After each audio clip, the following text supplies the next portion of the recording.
boa noite, Guina Paiva, a você de todo o Brasil, ao craque Zenon.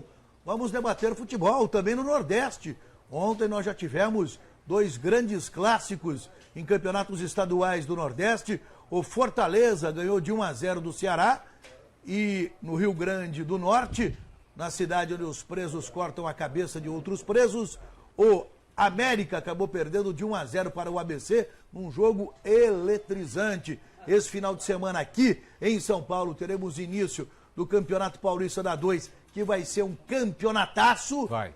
Para mim, talvez o segundo melhor estadual do Brasil, só perdendo para o Campeonato Brasileiro. O Campeonato Paulista da primeira divisão vai ser um super campeonato, tanto da 1 como da 2. E hoje, aqui no Camarote, a gente está apresentando simplesmente o treinador mais novo dos 20 clubes que disputam a primeira divisão do futebol brasileiro, que é o Felipe Moreira, treinador da Ponte Preta. E para esse Campeonato Paulista, ele é o terceiro mais novo.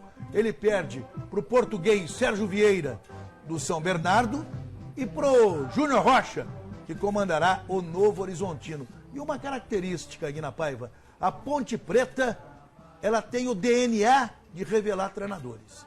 Talvez das grandes expressões de clubes do Brasil, o clube que mais revela treinador é a Ponte Preta. Verdade. Desde os anos 60, você tem Cilinho, Zé Duarte, Jair Pisserni, Vanderlei Paiva, Marco Aurélio, Sérgio Guedes, todos esses treinadores que começaram na Ponte Preta e tiveram a carreira pela frente. Né? É difícil um time da expressão da Ponte Preta ter essa característica. Verdade. E isso é um ponto muito positivo para o Felipe. O Guarani, por exemplo, todas as vezes que o Guarani apresentou um treinador, não deu certo. O Guarani deu chance para Zé Carlos, não decolou. Deu chance para Dailton Ladeira, não decolou. Deu chance para Renato, não decolou. E tantos outros. Flamarion, o Guarani deu chance e não decolou.